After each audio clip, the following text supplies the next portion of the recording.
11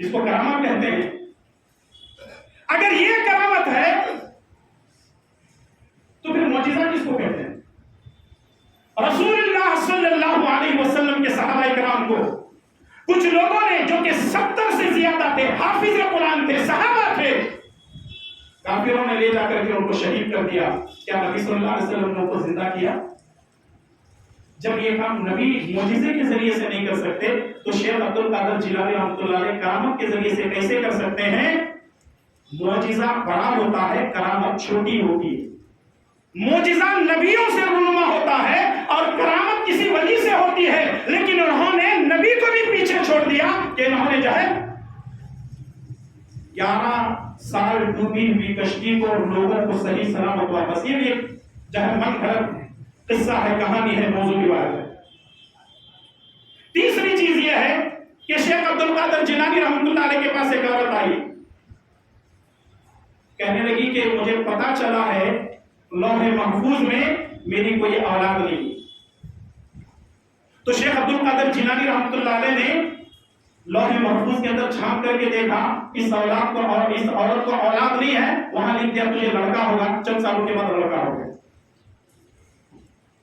یہ کون کر سکتے ہیں؟ جب رسول اللہ صلی اللہ علیہ وسلم کو بیٹیاں پیدا ہوئی، مکے والے ستانے لگے، چھیڑنے لگے، دیکھو اس کو خالی بیٹیاں ہو رہی ہیں، بیٹے نہیں ہو رہے ہیں. نبی صلی اللہ علیہ وسلم لوح محفوظ میں جا کے چینج کر دیا ہے، بدل گیا ہے نہیں. تو پھر شیخ عبد القادر جیلانی رحمۃ اللہ علیہ جا رہے ہیں تو نبی سے زیادہ، پیارے نبی سے زیادہ کس کی چلتی ہے؟ شیخ عبد القادر جیلانی رحمۃ اللہ علیہ کی چلتی ہے. اللہ اکبر. میرے بھائی اور دوستوں، کیسی کفریاں باتیں ہو رہی. ایک چوتھا واقعہ، ایک تو بڑا بھاڑ پڑ کر کے کہہ رہا ہے. ایک مرتبہ شیخ غوث اعظم کا، غوث پاک کا، غوث پاک دیکھیں اب انہوں نے جو ہے کتنا نام جو ہے الگ الگ رکھا ہے. غوث پاک، غوث اعظم. غوث پاک کا دھوبی مر گیا. جب اسے دفن کیے تو فرشتے آئے پوچھنے لگے من ربک. تو اس آدمی نے کہا میں غوث پاک کا دھوبی ہوں. دوسرا سوال فرشتوں نے کیا ماں دین، تیرا دین کیا ہے؟ کہا میں غوث پاک کا دھوبی ہوں. تیسرا سوال من نبی، تیرا نبی کون ہے؟ اس نے کہا میں غوث پاک کا دھوبی ہوں. فرشتے کہنے لگے آخر کیا بات ہے، تو غوث پاک کا دھوبی بتا رہا ہے، ہمارے سوالوں کا جواب کیوں نہیں دے رہا؟ دروازے کھلے، قبر کے اندر غوث پاک پہنچ گئے. کہنے لگے یہ میرا مرید ہے، میرے نام کی 11ویں کرتا تھا، تم اس کو چھوڑ دو. سب سے پہلا سوال اس واقعے کو پیش کرنے والوں کے لیے، سب سے پہلا اور آخری ہی سوال کر لیتے ہیں کہ قبر میں کون جا کر یہ دیکھے؟ گئے کون تھے؟ بیان کرنے کا ہوا، بابا گیا تھا، اس کا دادا گیا تھا، اس کا نانا، اس کے خاندان کا کوئی ساتھ نہیں گیا تھا. یہ انسٹرومنٹ لگا دیے تھے اور 600 700 800 سال پہلے کوئی ایسے انسٹرومنٹ تھے ہی نہیں. ابھی تو یہ 50 سال 100 سال کے اندر ترقی ہوئی ہے، انٹرنیٹ کی دنیا میں انسان اتنا آگے بڑھ چکا ہے. گیا کون قبر کے اندر؟ اچھا وہ دھوبی کے بارے میں شیخ عبد القادر جیلانی رحمۃ اللہ علیہ جا کر کے کہہ رہے ہیں کہ یہ میرا دھوبی ہے، اس کو چھوڑ دو. نبی صلی اللہ علیہ وسلم کی اتنے صحابہ انتقال کر گئے، کیا نبی کی طرف ایسا کوئی واقعہ منسوب ہے؟ نہیں.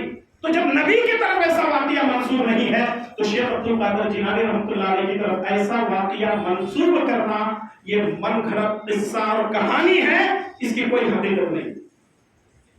پانچواں واقعہ بیان کرنے جا رہا ہوں، یہ ہے باقاعدہ کتابوں میں لکھا ہوا ہے اور آپ کو فیس بک پر یا یوٹیوب پر ایسے ویڈیوز مل جائیں گے، انسٹاگرام سوشل میڈیا کہہ لیا گیا، ایسے واقعات ملیں گے. ایک مولوی کیا ہے، وہ پیٹ پالو ہے اور اس کو علم ہے ہی نہیں کتاب و سنت کا، کہہ رہا ہے کہ پہلے لوگ جب شیخ عبد القادر جیلانی رحمۃ اللہ علیہ کا نام بغیر وضو کے لیتے تھے تو مر جاتے تھے. اب تھوڑا سا ڈسکاؤنٹ ہو گیا، کیا ہے؟ اب اگر کوئی شیخ عبد القادر جیلانی رحمۃ اللہ علیہ کا نام بغیر وضو کے لیتا ہے تو وہ مرتا نہیں ہے، گھر میں خیر و برکت چلی جاتی ہے. واہ واہ. ایسے من گھڑت قصے بنا کر کے بتا کر کے لوگوں کو کیا دکھانا چاہتے ہیں میرے بھائی اور دوستوں کیا اللہ کی اطاعت اور رسول اللہ صلی اللہ علیہ وسلم کی اطاعت کافی نہیں ہے؟ اور اگر کوئی یہ سمجھتا ہے کہ شیخ عبد القادر جیلانی رحمۃ اللہ علیہ ہمارے اوپر سے مصیبتوں کو ٹال دیتے ہیں، ان کے نام سے اگر 11ویں نہیں کریں گے تو ہمارے اوپر مصیبتیں آ سکتی ہیں، اس کا مطلب یہ ہے کہ اللہ تعالیٰ کہتا ہے کہ مصیبتوں کو ٹالنے والا میں، پریشانیوں کو دور کرنے والا میں، تمہارے اوپر آسانیاں کرنے والا میں ہوں. اور یہ تمام چیزیں لے جا کر کے بندے کی طرف منسوب کر رہے ہیں. ایسا عقیدہ رکھ کر کے مرنے والا مشرک ہے. انه من يشرك بالله فقد حرم عليه الجنة ومأواه النار. جو آدمی شرک کرتا ہے جنت حرام ہے اس کے اوپر اور جنت جہنم میں ہو جائے گا. اس لیے میرے بھائیو دوستو، اگر ایسا عقیدہ آپ کے اندر موجود ہے، کسی مرد کے اندر، کسی عورت کے اندر، ایسی چیزوں سے آپ توبہ کر لیں.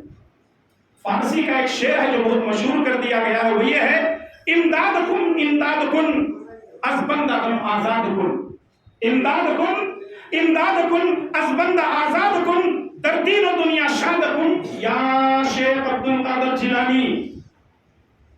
اس کے اندر کیا کہا جا رہا ہے؟ شیخ عبد القادر جیلانی سے کہا جا رہا ہے کہ آپ ہماری مدد کرو، دنیا میں بھی کرو، آخرت میں بھی کرو. خود نبی صلی اللہ علیہ وسلم اپنی بیٹی فاطمہ سے کہتے ہیں: میری بیٹی فاطمہ، جو کچھ مانگ لینا ہے دنیا میں ہی مجھ سے مانگ لے، آخرت میں تیرے کام آنے والا ہوں. اور یہاں مریدوں سے کہا جا رہا ہے کہ مریدوں، شیخ عبد القادر جیلانی رحمۃ اللہ علیہ کے نام پر ربیع الثانی کے مہینے میں 11 تاریخ کو قربانی کر لو. قربانی نہیں بلکہ ایک جانور ذبح کر دو.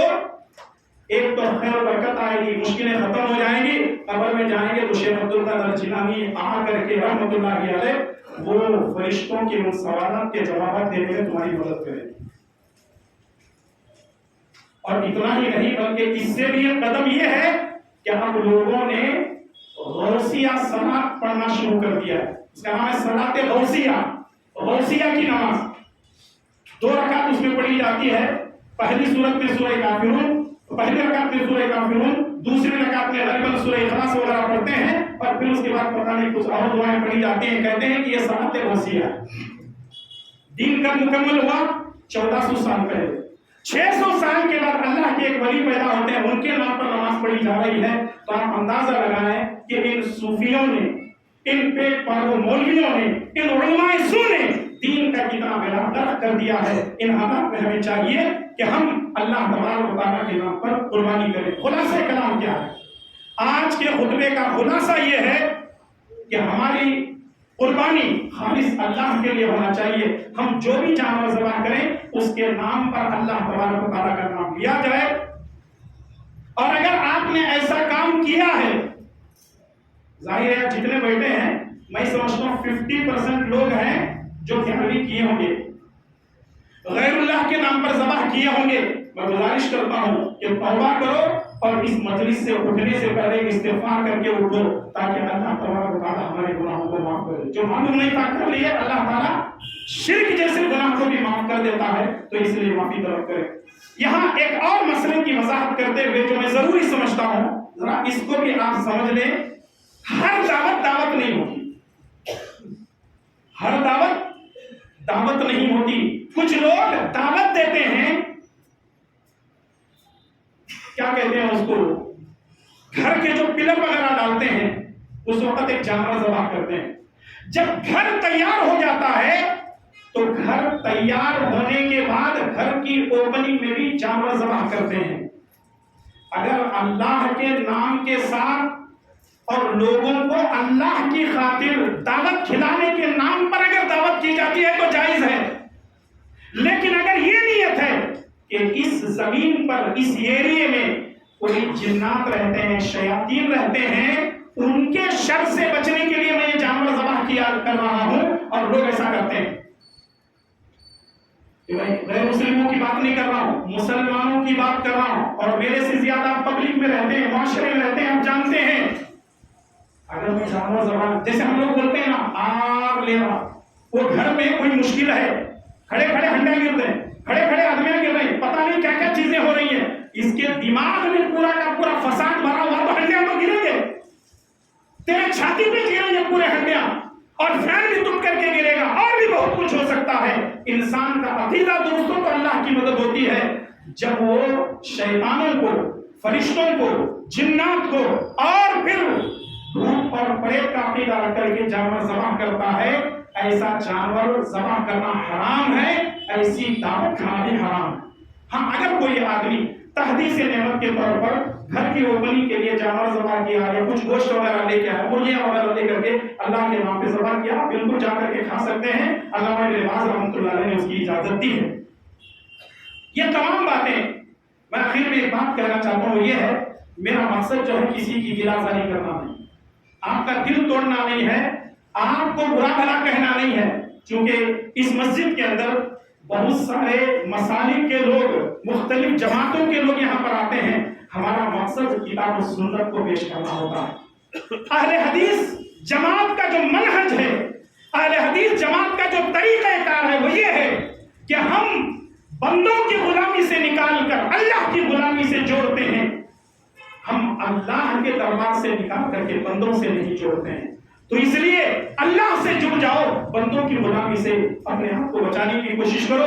اب رہا مسئلہ ہے جو جانور ذبح کیا جاتا ہے، جو دعوت کی جاتی ہے، جو دعوت میں شریک ہوتے ہیں، چاہے وہ فاتحہ کے نام پر ہو، 11ویں کے نام پر ہو، چہلم کے نام پر ہو، برسی کے نام پر ہو، 3ویں کے نام پر ہو، 10ویں کے نام پر ہو، جتنی ساری دعوتیں کی جا رہی ہیں جو غیر شرعی ہیں، یہ ساری کی ساری دعوتیں حرام ہیں۔ میرے بھائی اور دوستو، چند لقموں کی خاطر اپنے ایمان کا سودا نہ کرو، چند لقموں کی خاطر اپنے ایمان کا سودا نہ کرو۔